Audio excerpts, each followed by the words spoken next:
The great hall of the Galactic Assembly stretched far beyond what human eyes could see. Thousands of seats filled with beings from across the galaxy, each one different from the next. Some had scales that shimmered like jewels, others had crystal bodies that caught the light and threw rainbows across the walls. There were creatures with too many arms, beings made of pure energy, and some that looked like walking trees with eyes that glowed in the dark. Ambassador Jake Morrison stood at the center of it all, his simple human form looking small compared to the giants around him. He wore the standard Earth diplomatic uniform, dark blue with silver trim, and carried himself with the quiet confidence that came from years of training. Behind him sat the rest of the human delegation, 12 people who had been chosen to represent all of humanity in this historic moment. Commander Lisa Rodriguez watched from her seat in the human section.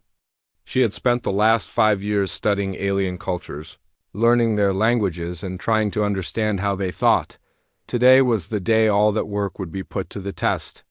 The annual Cultural Exchange Summit was the most important event in the galactic calendar, where every species shared their beliefs, their gods, and their way of life with the rest of the galaxy. The Corthony were finishing their presentation. Their leader, a massive creature with 4 arms and skin like black leather, raised his ceremonial sword high above his head. Behind him, a holographic image showed their god of war, Vexthor, with 3 heads and eyes that burned like stars. The Corthony believed that Vexthor guided them in battle, told them when to fight and when to stop, and blessed their weapons with divine power. "We honor Vexthor with every battle," the Corthony leader said, his voice deep and proud. "He teaches us that war is sacred, that victory is holy, and that only through conflict can we grow strong." The other aliens nodded in approval. This was how things were supposed to be. Every species had their war god, their divine guide who told them how to fight and when to fight. It was the natural order of things. Next came the Zephyrians, beings made of living crystal who sang instead of spoke. Their harmony filled the hall as they told the story of Shardketh, their war deity who wielded spears made of pure light. The crystals in their bodies pulsed with different colors as they sang, creating a light show that danced across the ceiling. Dr. Amy Peterson, the human cultural expert, made notes on her tablet as she watched each presentation. She had studied every species in the galaxy, read their histories, and learned about their gods. What she had discovered was both fascinating and troubling. Every single species, without exception, had a god of war. Every single species except one, the Drakmari Empire, presented next. Their representative was a reptilian creature with scales that changed color based on his mood. Right now they were deep purple, which meant he was feeling ceremonial and proud. Behind him appeared the image of their war goddess Kirithma, a beautiful but terrible figure with wings of fire and claws that could cut through reality itself. "Kirithma guides our expansion," the Drakmari said, his forked tongue flicking out as he spoke. "She shows us which worlds to conquer, which battles to fight, and which enemies to destroy. Without her wisdom, we would be lost in the chaos of meaningless violence." Hours passed as species after species presented their war gods. The Vorthak had Grimter, a massive beast with tentacles that could crush planets. The Silicoids worshipped Frigmaster, a mechanical deity who built weapons from the bones of dead stars.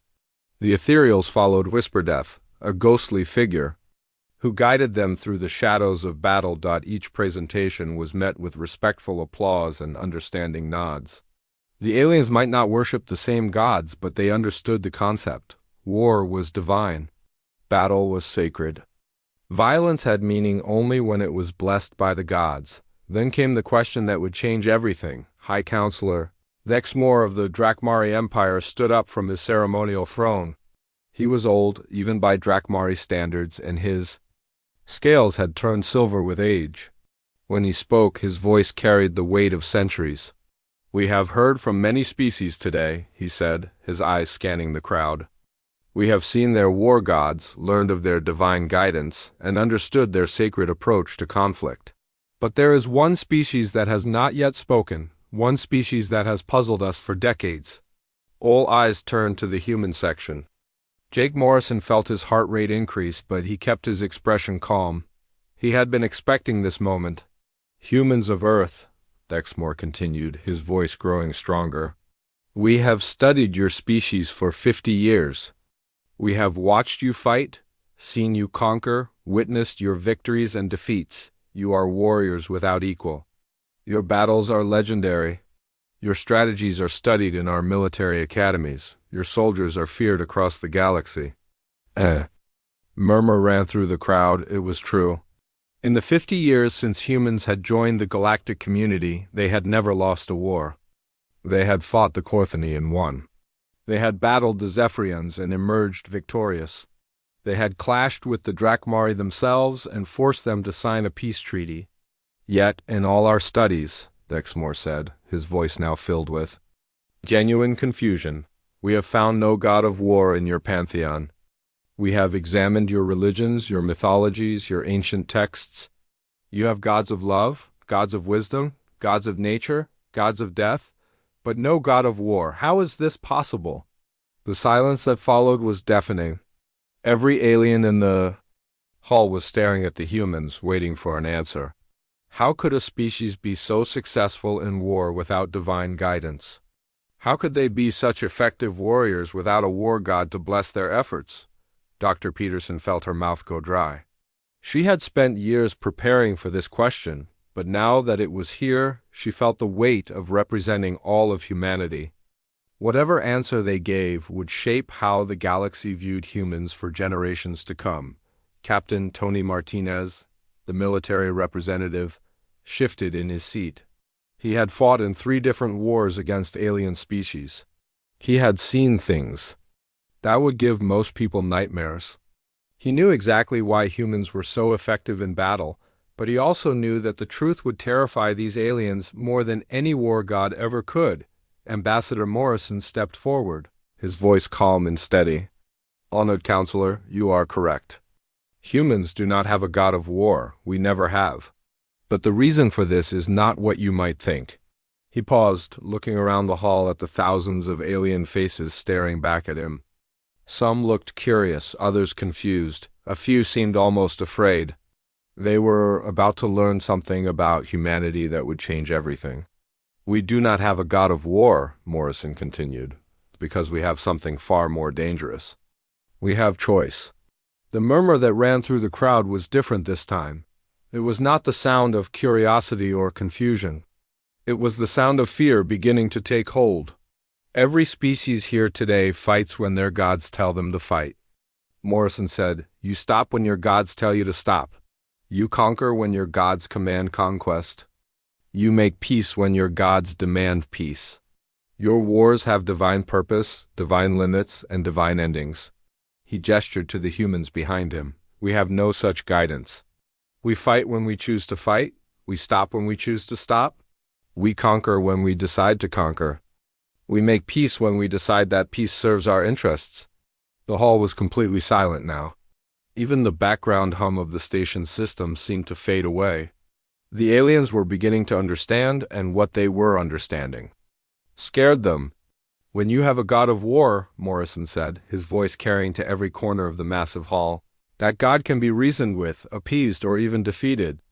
But when an entire species becomes its own god of war, when every individual has the power to choose violence or peace based on nothing but their own will, what hope is there for those who would oppose them? The question hung in the air like a sword waiting to fall.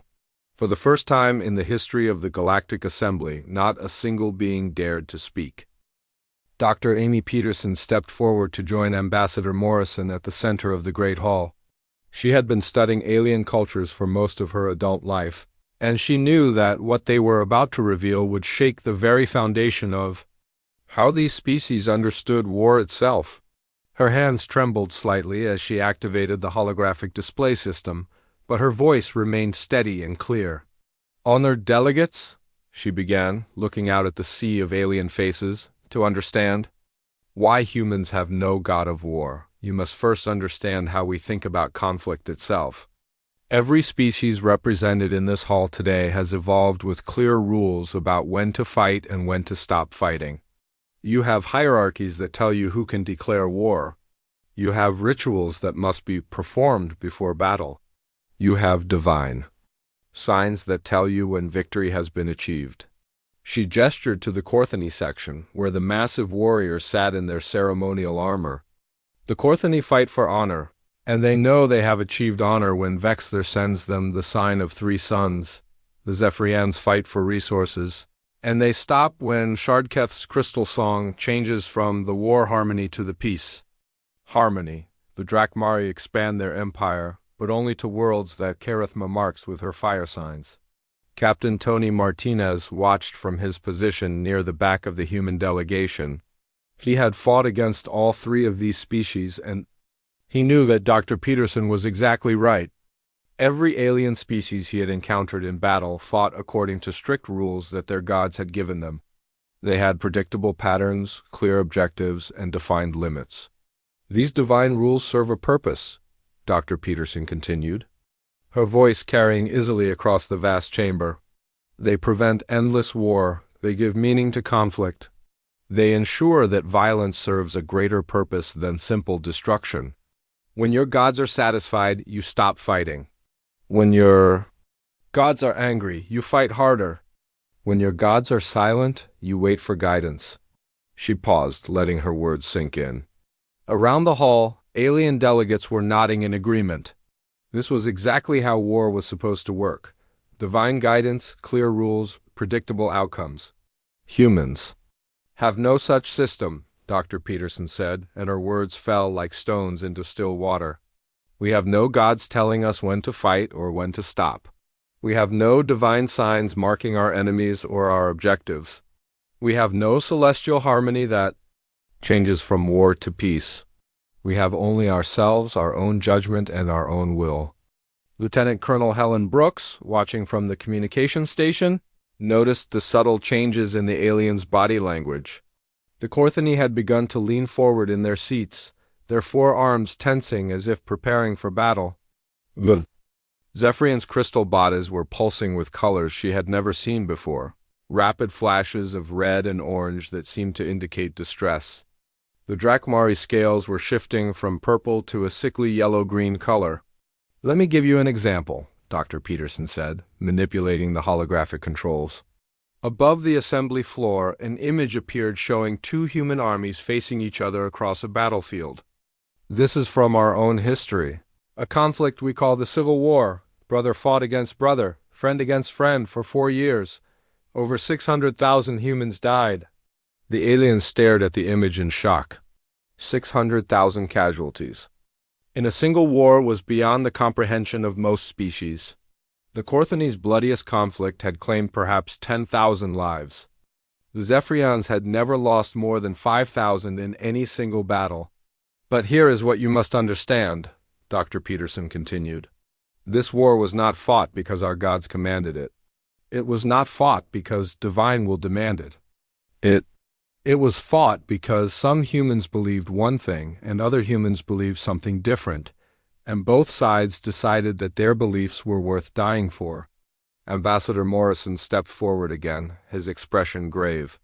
You see, when you have a god of war, that god can be appeased. Offerings can be made. Rituals can be performed. Negotiations can be conducted with the priests and the divine representatives. But when humans go to war, we are not fighting for a god. We are fighting for ideas, for principles, for things that exist only in our minds. Colonel Ryan Turner, the military historian, had provided the research for this presentation. He watched as the aliens struggled to comprehend what they were hearing. The concept of fighting for abstract ideas rather than divine commands was as foreign to them as breathing underwater would be to a human. Ideas cannot be appeased, Morrison continued.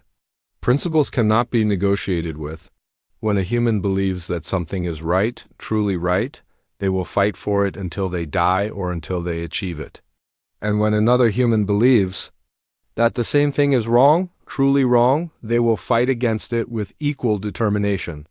The holographic display changed, showing images of human conflicts throughout history. Tribal wars, ancient battles, medieval sieges, modern warfare. Each image showed the same thing, humans fighting with a ferocity and determination that seemed impossible to the watching aliens. Notice something about these battles, Dr. Peterson said, pointing to the images. In every single one, both sides believed they were right. Both sides believed they were fighting for something important. Both sides were willing to die for their cause. This is not divine madness or berserker rage. This is conscious, deliberate choice. Major Sandra Kim, monitoring the alien communication frequencies, reported a significant increase in panicked chatter. The Korthani were discussing emergency protocols. The Zephyrians were singing what sounded like funeral dirges.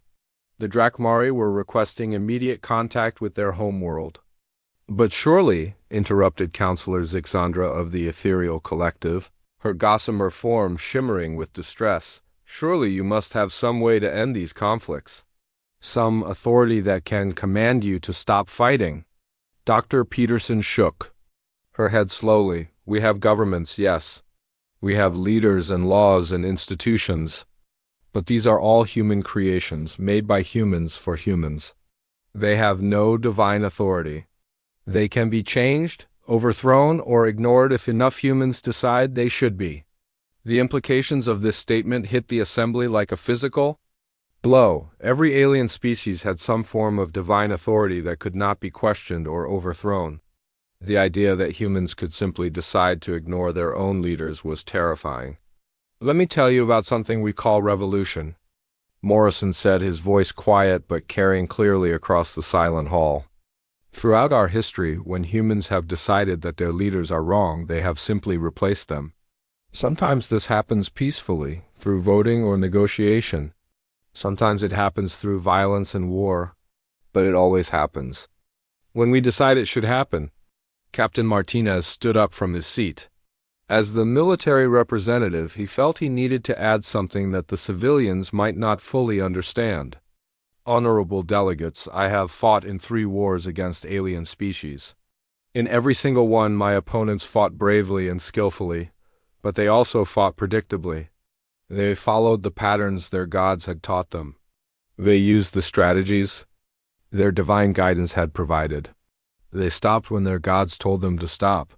He paused, looking around the hall at the alien faces staring back at him. Humans do not fight predictably. We adapt.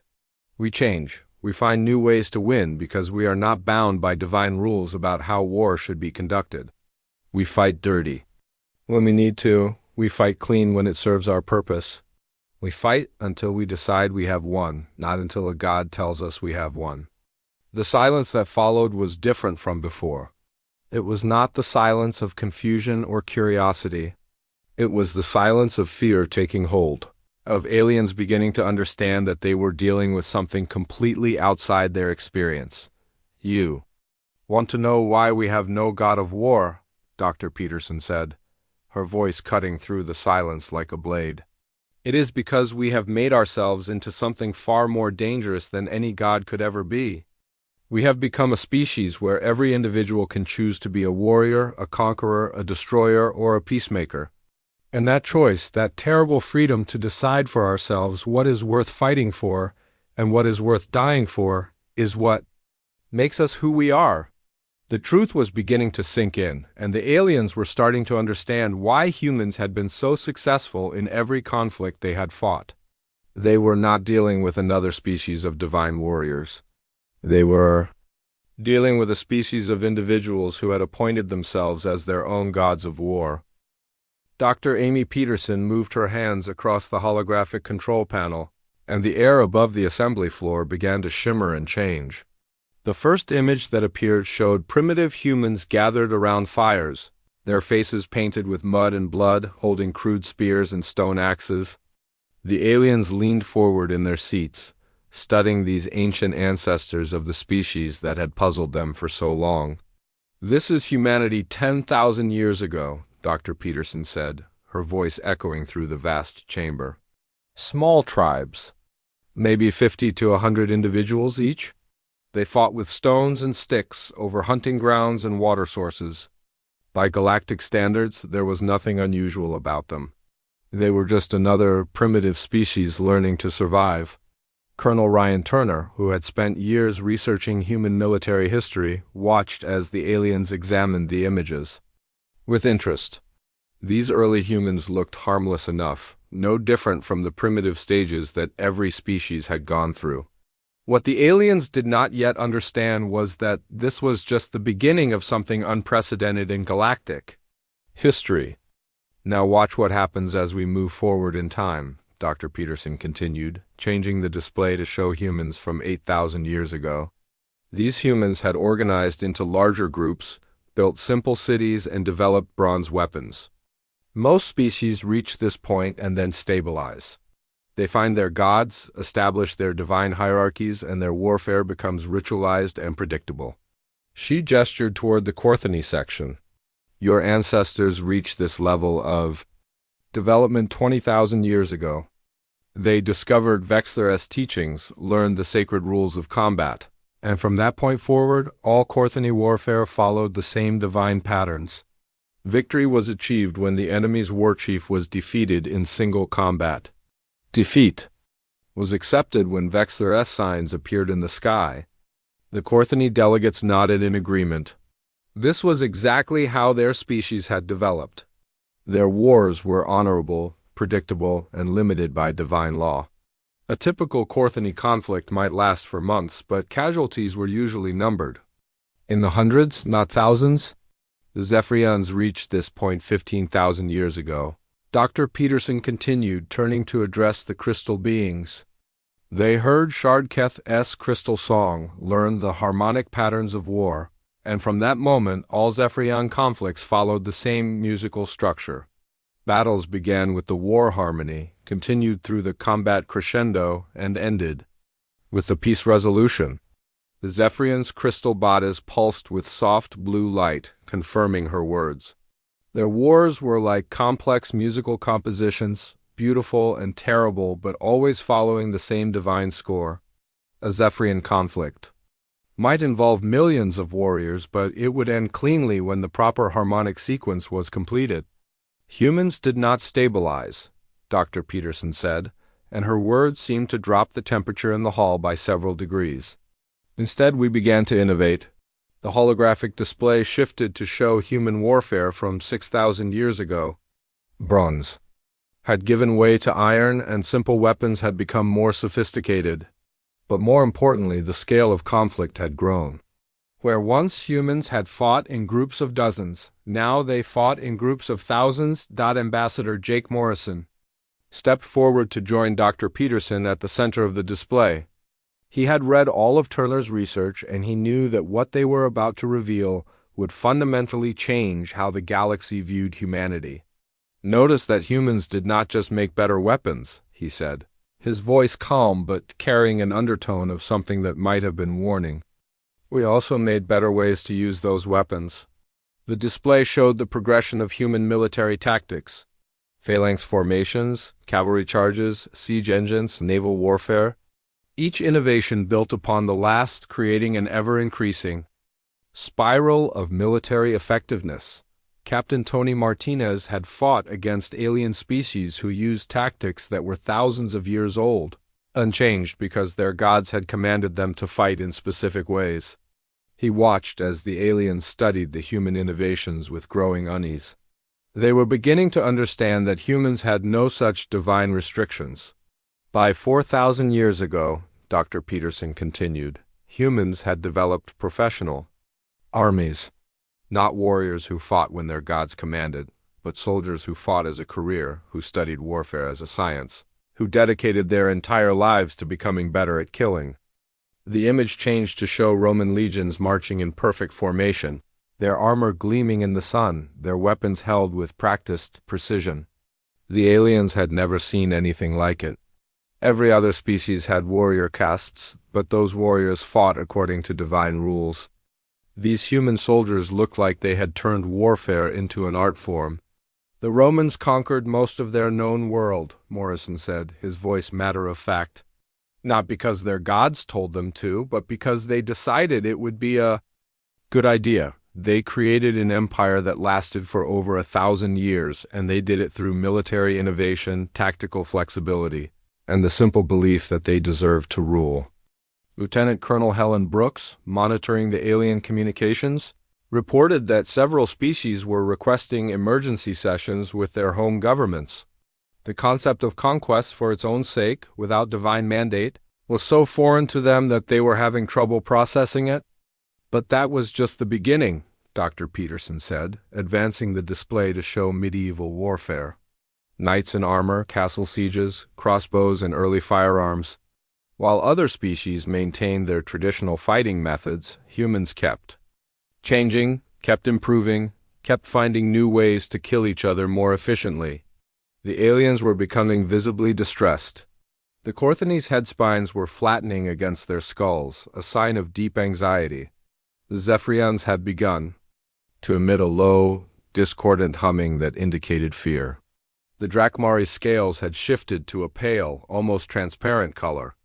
Gunpowder, Morrison said, as the display showed early cannons and muskets.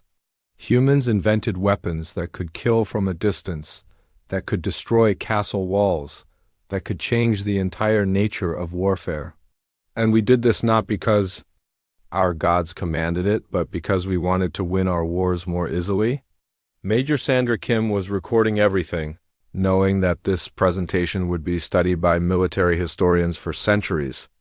She watched as the aliens struggled to comprehend the species that had essentially weaponized innovation itself. The Industrial Revolution, Dr. Peterson continued, showing images of factories producing weapons, railways moving armies, steam-powered warships. Humans learned to make war on an industrial scale. Mass production of weapons, rapid movement of troops, communication systems that could coordinate attacks across vast distances. The display shifted to show the wars of the 19th and early 20th centuries. Battles involving millions of soldiers, weapons that could kill thousands in a single day, conflicts that raged across entire continents. The scale was beyond anything the aliens had ever imagined. World War I, Morrison said, his voice heavy with the weight of history. 65 million soldiers mobilized. 16 million dead. Humans fought in trenches for years using poison, gas, machine guns, and artillery that could be heard from hundreds of miles away. They fought not because their gods demanded it, but because they had political disagreements about territory and resources.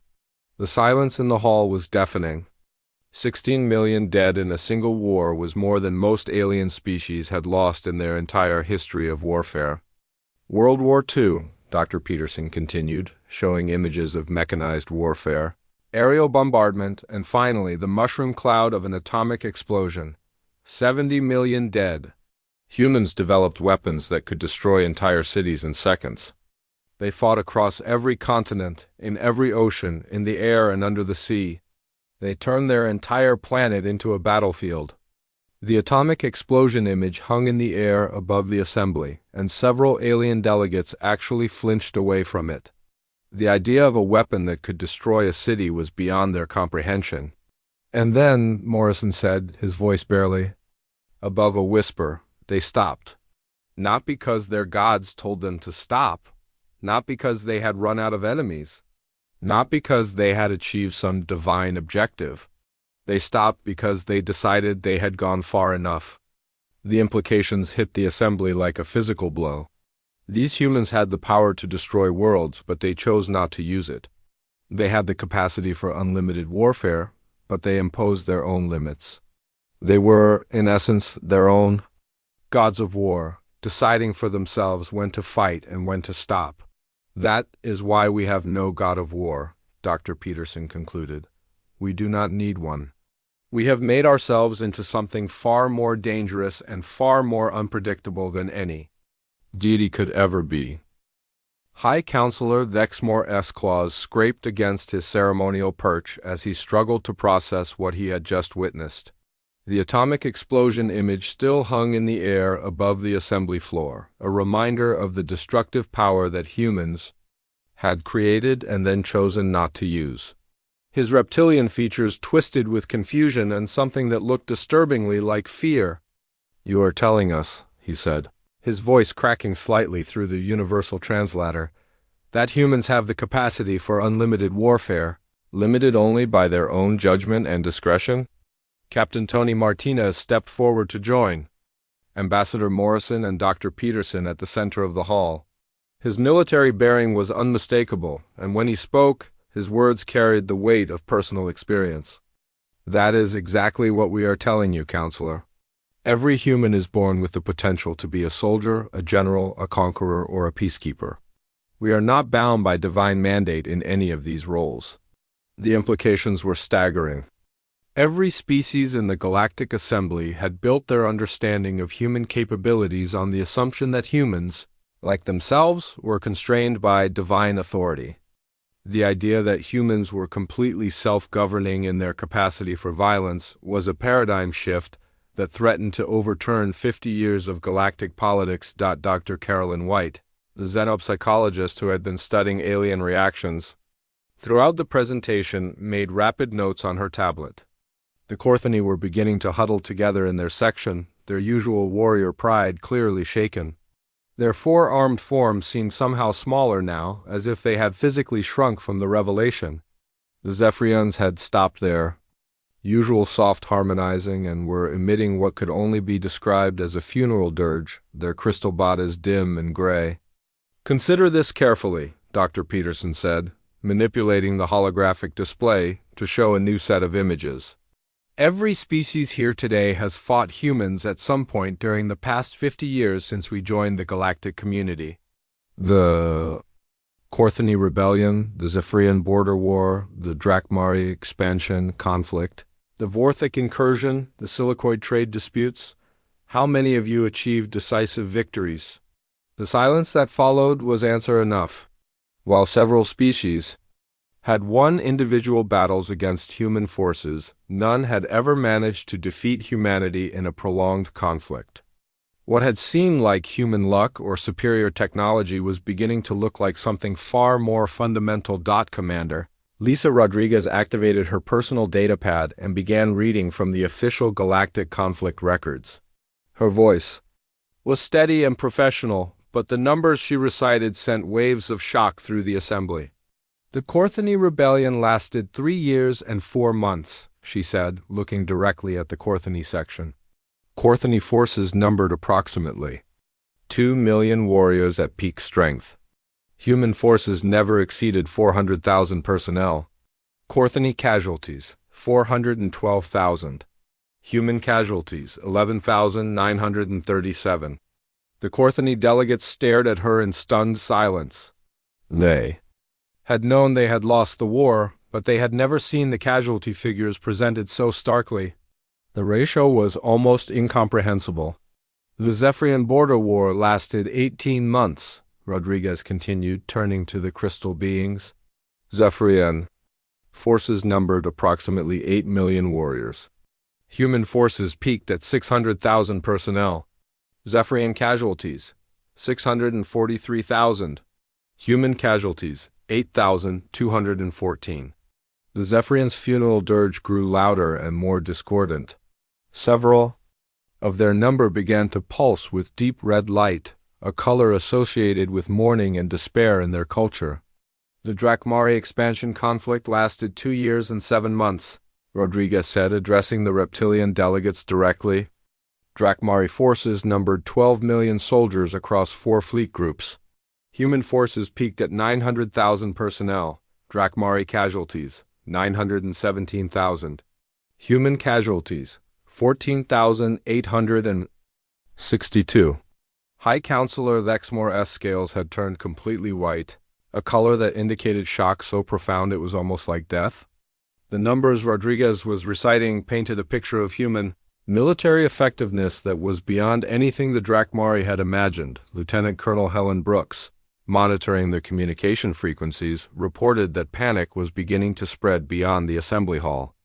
News of the human presentation was being transmitted to home worlds across the galaxy, and the response was immediate and alarmed.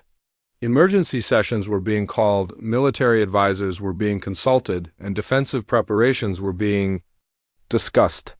"You see the pattern," Captain Martinez said, his voice cutting through the growing murmur of distressed alien voices. "We do not fight like you fight. We do not have the luxury of divine guidance to tell us when we have won or lost. Enough, we fight until we decide the fight is over, and we decide when we have achieved our objectives.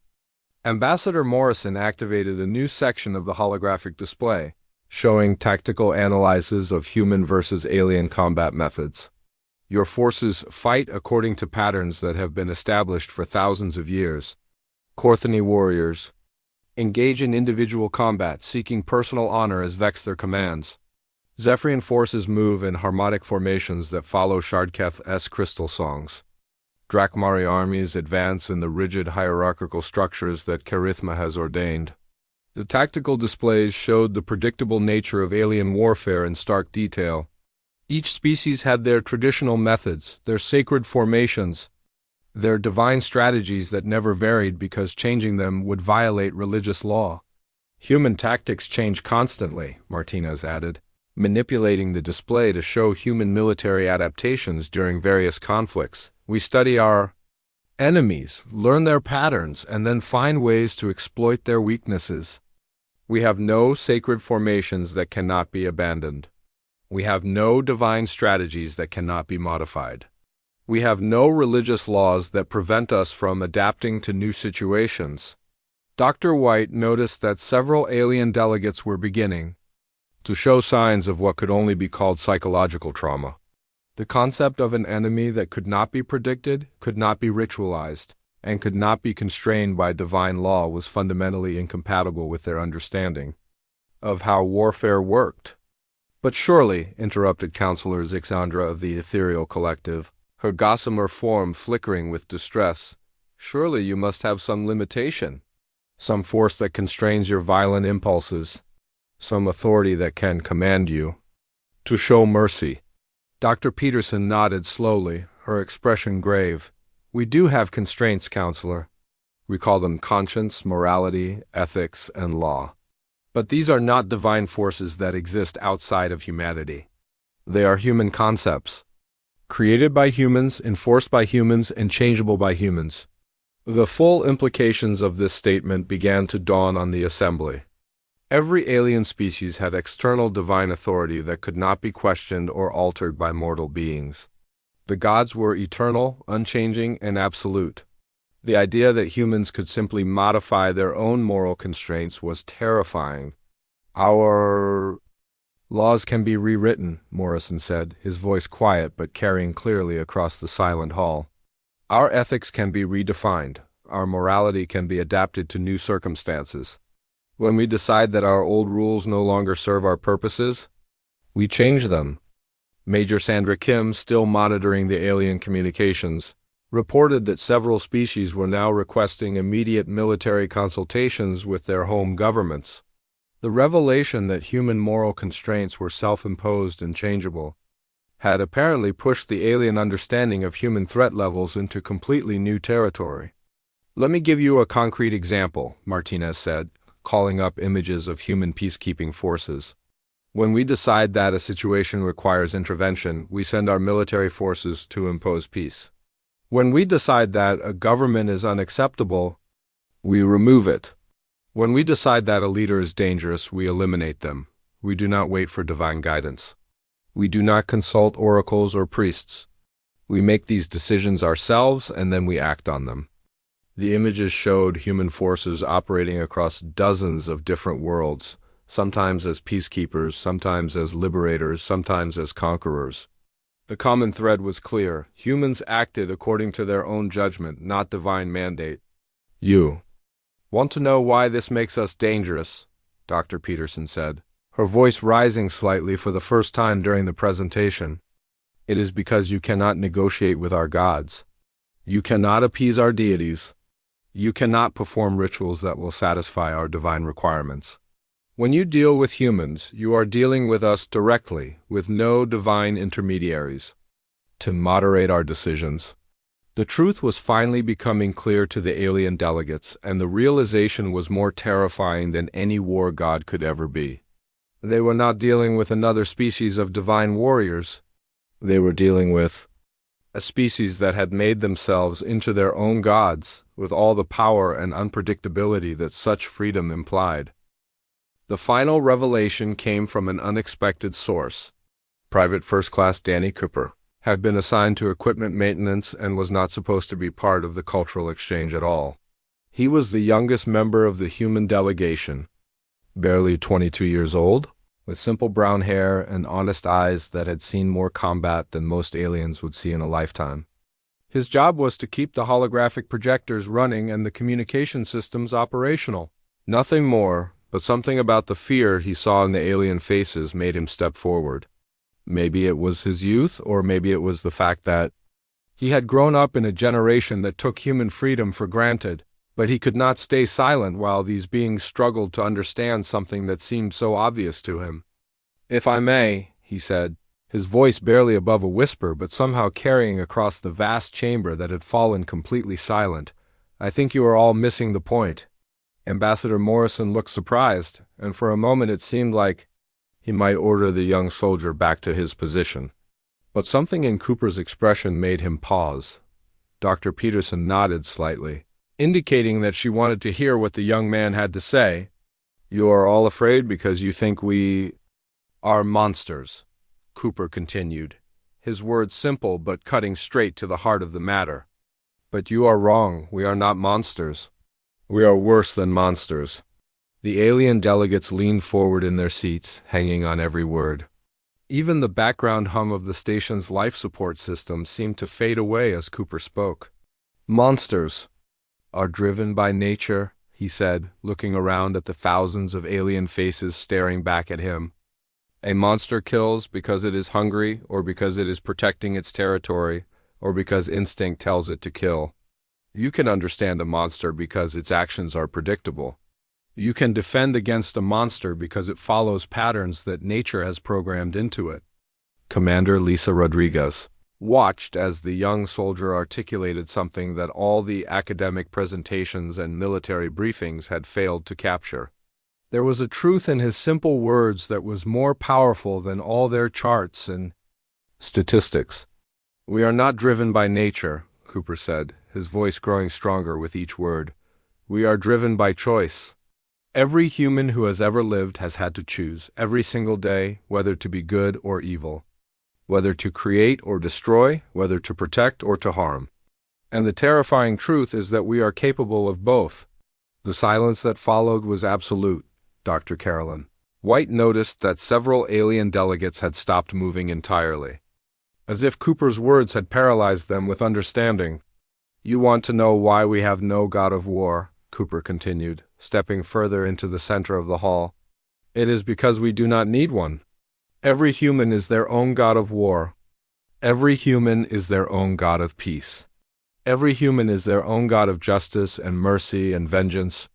Captain Tony Martinez felt a chill run down his spine as he listened to the young soldier speak. In all his years of military service, in all his studies of human nature and alien psychology, he had never heard the truth expressed so clearly and so simply. "When you fight the Korthani," Cooper said, turning to address the warrior species directly, "you know that they will follow the teachings of Vexthar. They will fight with honor. They will respect certain boundaries. They will stop when their God tells them to stop. You can predict their behavior because their God's rules are known to you." The Korthani delegates were staring at him with something approaching horror. Their forearms hung limply at their sides and their usual aggressive posture had completely disappeared. "When you fight humans," Cooper said, his voice now carrying to every corner of the vast assembly, "you are not fighting against the followers of a war god. You are fighting against individuals who have each decided for themselves what they are willing to do to win. Some humans will show mercy. Some will show no mercy at all. Some will follow rules of war. Some will break every rule ever written. And you have no way of knowing which type you are facing until it is too late." Lieutenant Colonel Helen Brooks realized that Cooper was describing something that every human soldier understood instinctively, but that no alien could truly comprehend. The burden and the power of individual moral choice was so fundamental to human nature that they took it for granted. "I have fought in 2 wars, Cooper said, his young face suddenly looking much older. "I have killed alien soldiers who were just following their god's commands. They died because they were predictable. They died because they followed patterns that I could learn and exploit. They died because their gods had rules and I did not. The Zephyrian delegates had begun to emit a sound that could only be described as a wail of despair. Their crystal bodies were flickering between colors so rapidly that it was painful to look at them. But I have also saved alien civilians, Cooper continued.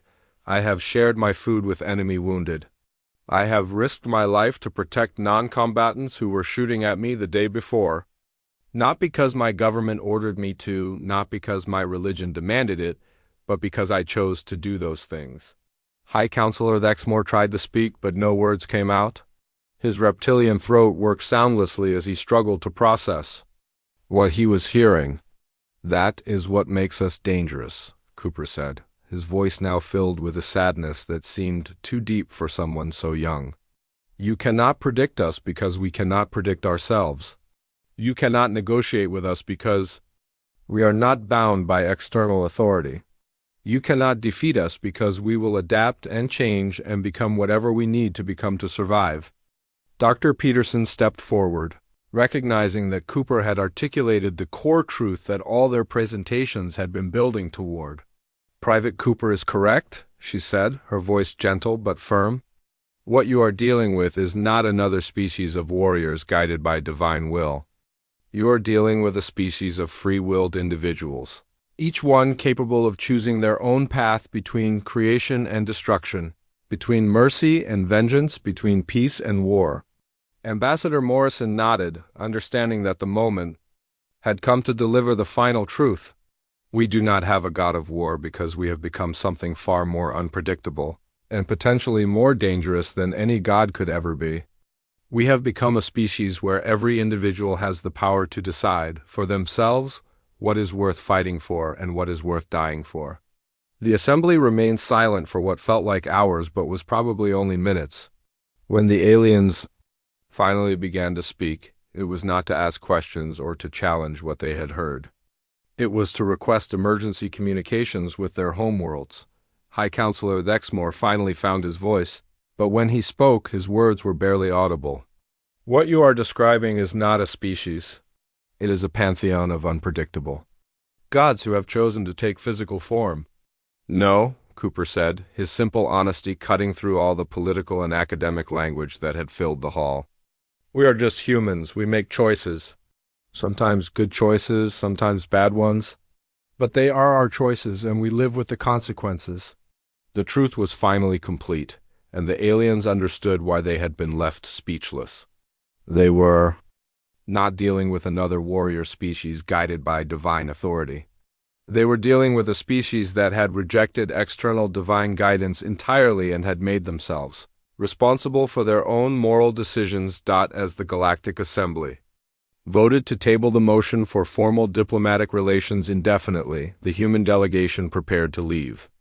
They had answered the question about why humans have no god of war, and in doing so, they had revealed a truth that would echo through the galaxy for generations to come. The truth was simple, terrifying, and undeniable. Humans needed no god of war because they had become something far more powerful and unpredictable than any deity. They had become a species of individuals who chose their own destiny, who made their own rules, and who were limited only by their own conscience and imagination. And that freedom, that terrible and beautiful freedom to choose, was what left the aliens speechless.